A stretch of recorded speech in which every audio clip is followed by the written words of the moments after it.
pemirsa, ini beliau yang punya hak untuk membuka ya. Monggo Pak. Monggo Pak. Dibuka Pak. Nah ini pemirsa, Al-Qur'annya. ini seperti dari kulit ya Pak ya. Kulit. Kalau Kulit, ini ya, apa kulit. sampulnya ini ya. Iya. Ini ada harus hati-hati karena udah agak rapuh. Itu ada kayak gambarnya. Ini yang Bahasa Jawa. kalau Arab tuh kayak Arab Pegon. Jadi bahasa Arab, tulisan Arab tapi bahasanya Jawa gitu. Ya, tapi kok tulisannya udah kayak ini ya Pak, kayak apa? Udah modern, Rapi ya. tinta modern. Kayak modern ya. Iya. Iya, kayak Al-Quran sekarang ya Bu ya. Tapi ini rapi banget Rapi loh. banget. Padahal ini tulisan tangan loh, tapi sudah seperti kayak dicetak. Dan apa masih bagus anunya. Tidak melebar. Di apa? Tintanya itu masih bagus. Iya. Masih tegas. Ya, cuman yang di luar kayak sampul itu udah agak rapuh ya. Dan ini contohnya, ini bagian dari sampul ini apa ya? Iya, penutup. Nah, ini penutupnya ini seperti dari kulit, ini kayak kulit ya Pak ya. Luarnya kulit, dalamnya jadi kayak apa? Berlapis-lapis. Tapi kulit ini dari kulit ini. Oh, kulit Pak. Kulit ya? C. Kulit apa ya? Dek, ya? Kulit apa ya Pak ya? Mungkin kulit rusa kalau zaman dulu kan halal segala macam itu ya. Oh, C.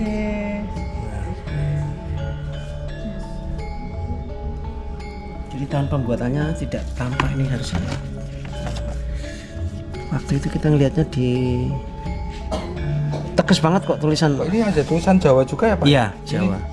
Ini kalau nggak salah ini bukan tulisan asli atau tertulis di saat pembuatan. Oh, Nanti udah menjadi tulisan pakai pensil ya, bukan pakai tinta. Bukan pakai mungkin tambahan ya Pak? Iya, mungkin barangkali Eyang Ali. Karena kan keberadaan ini kan di era Eyang Iksan.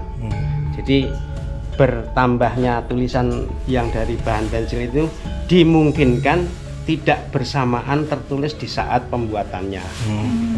Makanya muncul itu. Nah, ini.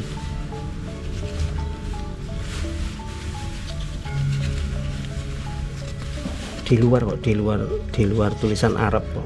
Di depan kalau nggak salah. Mungkin di bagian depan kotak. Iya, 1846.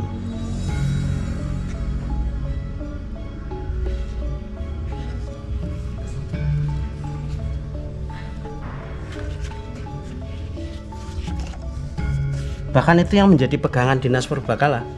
Oh, ada Ya, tulisan oh ini tahun ada itu. tulisan tahunnya jadi dalam satu redaksi Arab Pegonnya ini ada tulisan angka 1846 dan itu dijadikan dasar ya acuannya gitu. Udah bukan enggak di sini. Ya, mohon maaf kita tidak bisa menunjukkan. C. Assalamualaikum warahmatullahi wabarakatuh. Rahayu, rahayu, rahayu. Pemirsa, alhamdulillah kita ketemu lagi. Gimana kondisinya? Hari ini tetap sehat kan? Semoga dalam kondisi sehat selalu. Nah, hari ini alhamdulillah kami sedang berada di Gunung Kidul, tepatnya di Dusun Wonodoyo nih, Pak. Wonodoyo, Galuran, Sumbergiri, Ponjong nggih. Kapanewon Ponjong, Gunung Kidul. Nah, hari ini kita ingin mengulas tentang Al-Quran tertua. Nah, ini saat ini kita sudah bersama dengan narasumber. Kita kenalan dulu dengan beliau. Nah, Al-Quran ditulis tangan ya. Al-Quran ini tulisannya huruf apa? Tangan, tulisan tangan, dan ini usianya kurang lebih sudah 100 tahun. 100 tahun. 100. 175 tahun.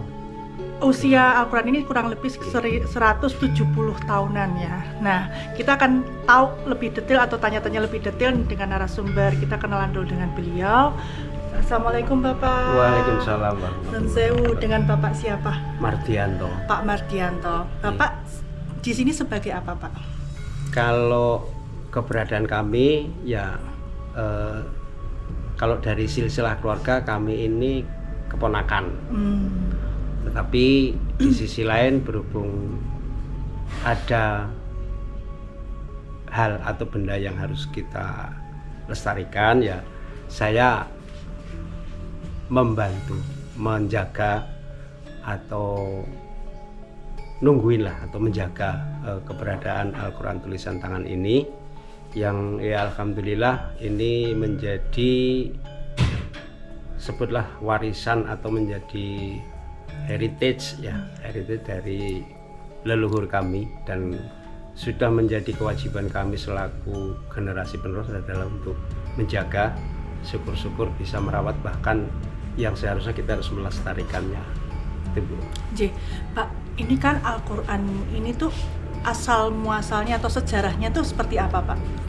Ya, kalau yang kita yakini dari keluarga besar Trah Mbah Eyang Abdul Ali, Mbah Ali, itu adalah Al-Quran ini adalah hasil dari anggitan atau karya dari eyang kami, Eyang Muhammad Iksan, sewaktu beliau menjalankan ibadah haji.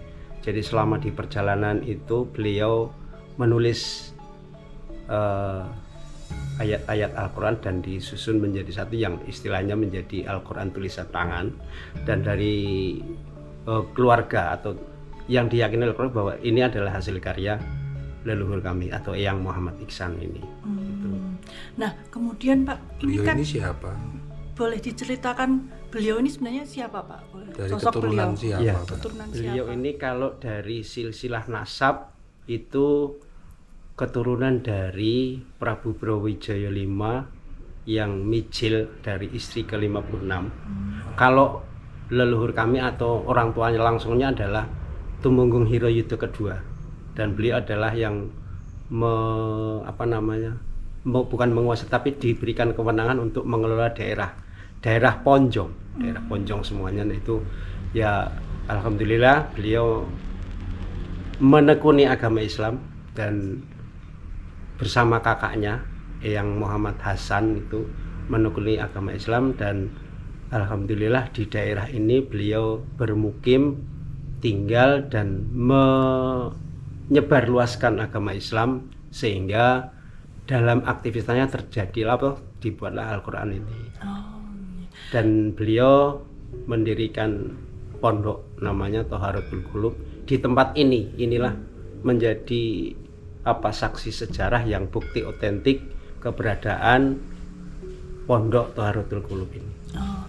Nah, non sewu Pak, berarti Al-Qur'annya ini itu dari tahun berapa aja Pak? Kalau boleh tahun ini menurut yang diyakini dari pihak keluarga adalah dibuatnya itu adalah tahun 1846. Jadi kalau sekarang tahun 2025 itu udah hampir 170 tahunan lebih.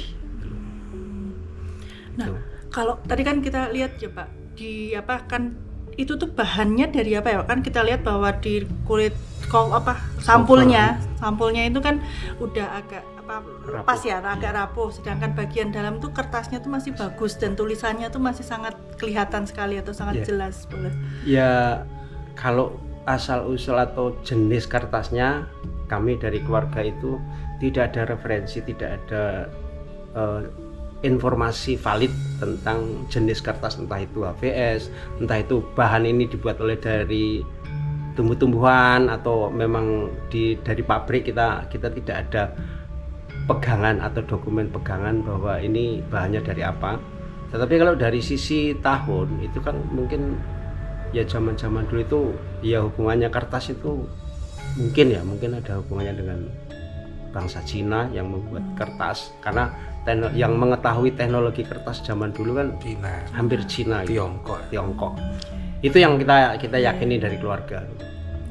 Nah, kemudian apakah dari pihak dinas kebudayaan atau purbakala sudah pernah ini Pak melakukan penelitian terhadap Al-Quran ini? Kalau penelitian atau penelitian secara ilmiah itu dari jenis kertas apa tidak dilakukan, tetapi dari dinas purbakala ini ditetapkan menjadi cagar budaya, dan alhamdulillah kemarin dilombakan itu tahun 2023 itu menjadi juara satu sebagai benda cagar budaya, dan itu menjadi menjadi pemicu kami sebagai keluarga untuk benar-benar merawat Al-Quran ini supaya tetap menjadi bahan atau benda pusaka, benda yang harus kita jaga, kita hormati, dan kita lestarikan. Gitu. Nah Pak, ini kan tadi kan Bapak sempat ngendiko kalau mengatakan dari era juga Brawijaya nih Pak. Iya. Nah berarti masuk era Majapahit dong Pak? Itu gimana Pak ceritanya? Kalau dari tahun, kami dari keluarga itu belum tidak ada dokumen pendukung ya. Tetapi dari urutan tahun itu, nah dari sisilah keluarga yang kita yakini itu pegangannya itu bahwa silsilah keluarga ini runutannya adalah memang kita keturunan dari Brawijaya V gitu. Cuman dengan perkembangan zaman, mungkin dari kita sebagai penerus seakan-akan itu menjadi bukan hal yang penting. Akhirnya usaha untuk mencari tahu atau bahkan mencari dokumen-dokumen pendukung secara valid itu sampai sekarang belum optimal. Dan ini kan butuh resource kan. Ini kebetulan kami dari keluarga besar Mbah Yain, namanya Mbah Yain. Oh ya ini. Jadi keluarga besar Mbah Yain ini kita termasuk cucu. Cucu ini urutannya adalah kita, terus orang tua kita, orang tua saya adalah Bapak Dalduri, orang tua dari beliau-beliau yang menjaga Al-Quran ini adalah Bapak keluarga Bapak Jazari. Nah, kedua beliau ini adalah putra dari Eyang Muhammad Zaini. Eyang Muhammad Zaini putra dari Eyang Muhammad Ali.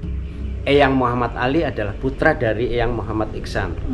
Nah, Eyang Muhammad Iksan menika putra dari Tumenggung Hiroyudo kedua sebagai orang yang diberi kewenangan untuk mengelola wilayah Kapanewon Ponjong waktu itu. Nah, dari Eyang Hiroyudo kedua inilah kita tarik garis ke atas lagi ketemu Eyang Brawijaya V gitu. Jadi kalau diurutkan udah keturunan ke-8 kalau dari Eyang Iksan. Kalau kitanya udah canggah napa? Canggah aja. Utak-utak napa sampai gantung siwur nih lho. Ketebak bosak namanya kan gitu. Nah, Pak berarti sekarang yang merawat berarti cucu-cucunya ya Pak? Ya, kita sebagai satu sudah menjadi kewajiban keluarga. Terus kedua ini adalah bentuk ya bagi kami ini adalah penghormatan, diberi warisan yang harus dijaga dan warisan ini menjadi penguat bagi kita semua untuk berkaitan dengan keimanan. Karena bentuknya adalah Al-Quran, jadi alhamdulillah banget keluarga ini diberi warisan yang sangat bernilai tidak ternilai harganya gitu. Yeah. Kan di sebelah dalamnya ini kan ada Masjid Al-Jami. Yeah. Itu apakah masih ada hubungan atau terus pundi Pak? Ya sebenarnya ini menjadi bagian yang tidak bisa terpisahkan dengan keberadaan Al-Quran. Karena Al-Quran ini dikelola oleh yang kami yang kebetulan waktu itu adalah mengasuh pondok pesantren, namanya Pondok Pesantren Thaharutul Qulub, yang waktu itu di masa itu adalah membutuhkan tempat untuk beribadat karena berkaitan dengan banyaknya santri yang belajar agama di sini. Akhirnya dibangunlah masjid. Setelah dibangun masjid, baru yang kami itu melapor ke keraton. Jadi secara sejarah keberadaan masjid itu juga menjadi perhatian dari pihak keraton, artinya menjadi dokumen keraton bahwa oh ternyata di daerah Gunung Kidul ada Al-Quran, ada masjid yang dikelola oleh abdi dari keraton sendiri gitu. Jadi menjadi satu kesatuan sebenarnya. Jadi satu bagian. Iya.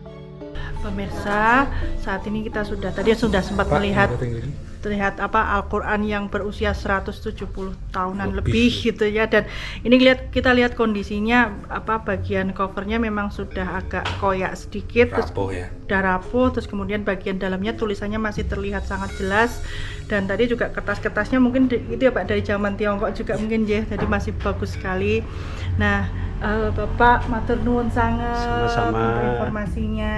Ya. Bapak sekeluarga diparingi sehat, berkah semuanya. Amin. Ya. Pemirsa, sekian perjalanan kita dari Dusun Wonodoyo, Ponjong, Gunung Kidul, Yogyakarta. Ikuti terus perjalanan kita berikutnya. Matur nuwun. Wassalamualaikum. Rahayu.